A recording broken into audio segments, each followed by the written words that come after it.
Jadi hasilnya adalah ini. Jadi kan rumusnya jumlah output setiap produk dibagi dengan jumlah seluruh produk dikali dengan cost bersama. Tinggal ini dibagi dengan ini dikali dengan cost bersama sama dengan sekian. Untuk metode selanjutnya merupakan metode cost unit rata-rata. Metode ini hampir sama dengan metode output fisik. Hampir sama dengan output fisik.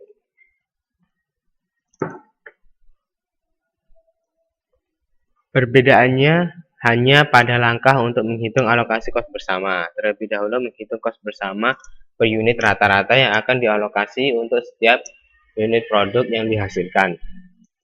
Cost bersama rata-rata per unit sama dengan cost bersama dibagi dengan jumlah total seluruh produk. Misalnya diketahui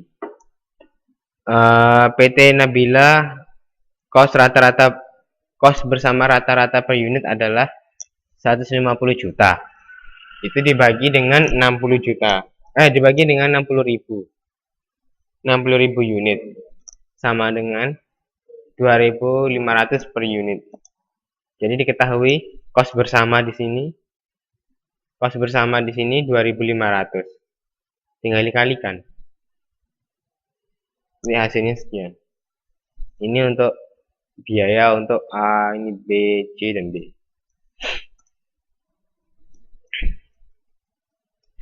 Kemudian metode rata-rata berbobot.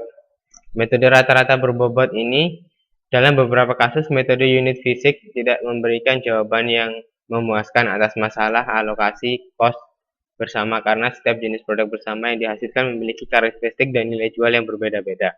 Sehingga digunakanlah bobot yang telah ditetapkan sebelumnya. Sebagai contoh, diberikan bobot pada setiap produk bersama di PT Nabila sebagai berikut. Ini contohnya. Jadi kalau kita tidak bisa menentukan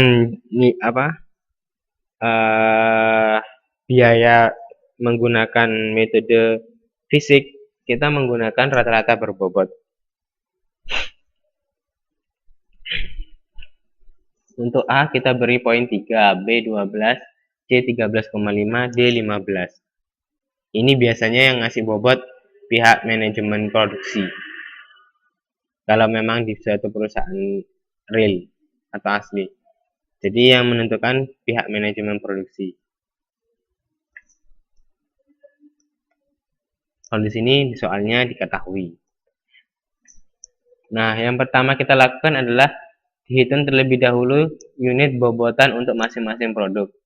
Jadi berapa sih bobotnya? Jadi unit bobotan sama dengan unit produksi dikali dengan bobot. Ini dikali.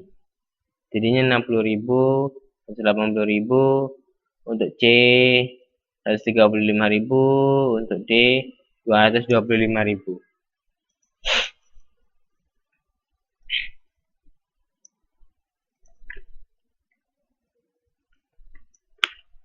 Ada yang belum jelas? Kita mau ditanyakan. Poin itu dapatnya dari mana? Atau mungkin poin itu pihak produksi yang biasanya ngasih. Berarti kalau produknya bagus, Nah, dikasih poinnya tinggi. Kalau produknya jelek, kasih poin rendah. Itu kan ada beberapa produk A, B, C, dan D. Mungkin kalau selera mie, misalnya mie. Kalau mie Indomie, ya Indomie lah contohnya. Kan ada Indomie goreng, kemudian Indomie kuah. Misalnya Indomie goreng lebih diminati oleh konsumen. Maka diberilah nilai Indomie goreng lebih tinggi. Sedangkan Indomie kuah lebih rendah. Ini ada pada perilaku konsumen. Biasanya kalau yang ngasih bobot ini pihak manajer produksi. Biasanya yang ngasih gitu. Atau pihak dari manajemen mutu. Bukan dari yang punya. Kalau yang dari yang punya nanti takutnya salah-salah malah. Soalnya kalau kita ingin menghitung biaya, kita harus tahu. Misalnya untuk produk A, biayanya 3.000, tapi kita jualnya 5.000.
Jadi unit untuk bobotannya dikalikan dengan unit produksi, hasilnya unit bobotan sebelah kanan, maka total bobotan sebesar 600.000.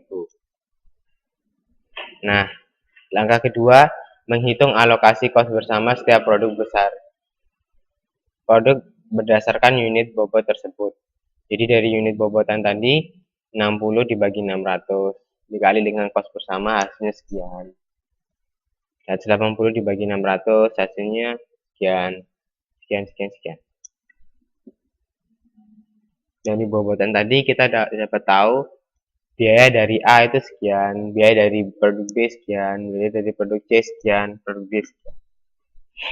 Dari total biaya yang kita miliki. Nah, untuk mengecek benar atau tidaknya, kalau totalnya ini kan kita punya kos 150 juta. Kalau hasilnya ini tidak 150 juta, berarti ini ada yang salah. Kalau cara ngecek yang gampangnya gitu.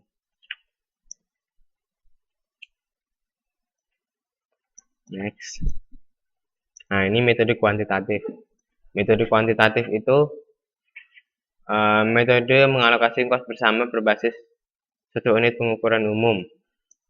Misalnya kilogram, galon, ton, liter.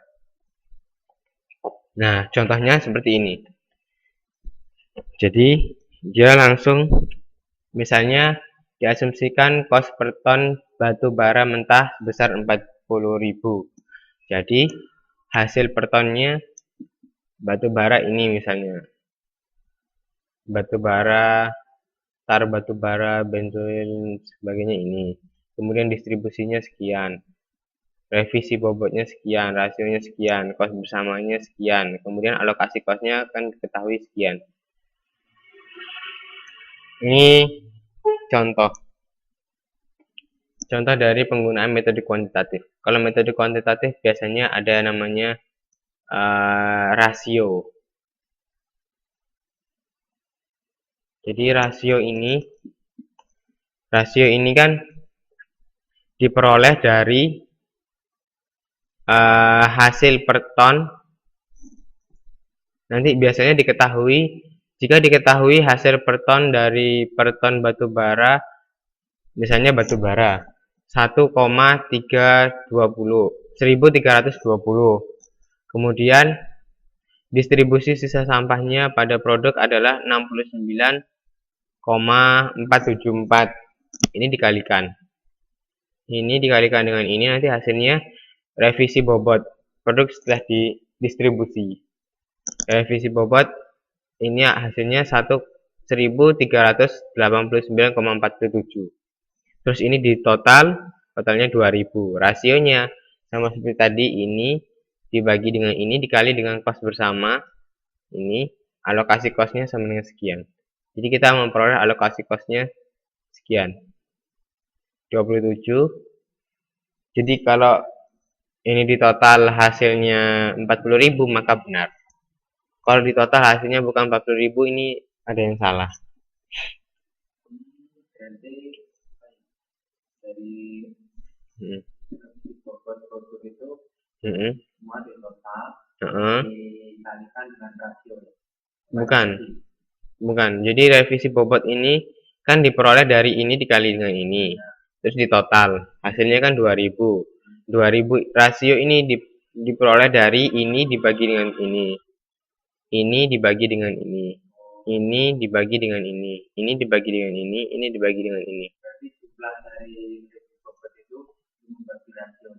Untuk membagi rasio terus dikalikan dengan kos. Nanti diketahui alokasi kosnya berapa. Nah, sekarang kita menuju ke produk sampingan. Produk unit kegiatan belajar 3. Halaman 828. Nah, terdapat produk sampingan. Seperti yang dijelaskan tadi, produk sampingan ya merupakan produk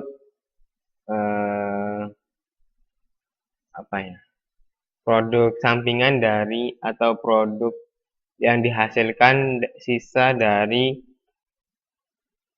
produk bersama. Jadi tujuan utamanya adalah dari proses produksi tersebut sebagai produk utama, sedangkan hasil sampingannya disebut sebagai produk sampingan. Terdapat 5 metode dalam menentukan nilai dari produk bersama. Yang pertama, metode pendapatan kotor. Yang kedua, pendapatan bersih. Yang ketiga, metode kos pengganti. Yang keempat, metode nilai terrealisasikan bersih. Yang kelima, metode nilai pasar atau reversal. Nah, untuk metode 1, pendapatan kotor. Untuk pendapatan kotor ini, kita dapat membagi menjadi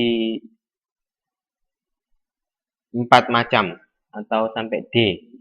Untuk metode 1, A, pendapatan produk sampingan sebagai penghasilan lain. Jadi pendapatan kotor di sini diumpamakan sebagai pendapatan produk sampingan sebagai penghasilan lain. Sebagai penghasilan selain dari produk umum, produk inti maupun produk sampingan. Berikut ini laporan laba rugi sebagai ilustrasi metode ini. Diasumsikan pendapatan kotor yang berasal dari penjualan produk sampingan sebesar 1.500.000. Sehingga diketahui penjualan produk utama 1000 unit dikali dengan 2000 sama dengan 20 juta. Kos barang terjual 1000 dikali 1500 sama dengan 1.500.000 ini.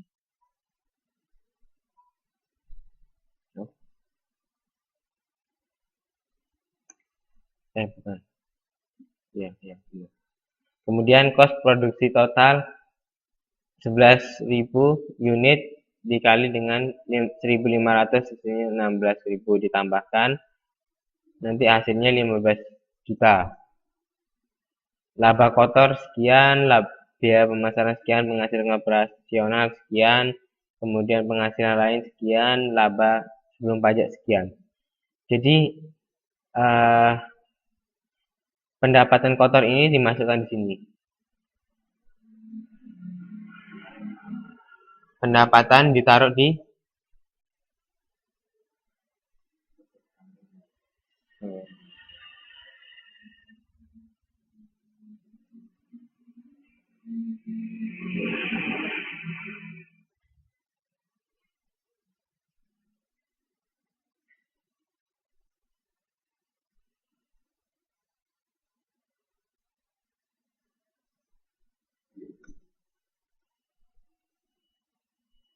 nanti hasil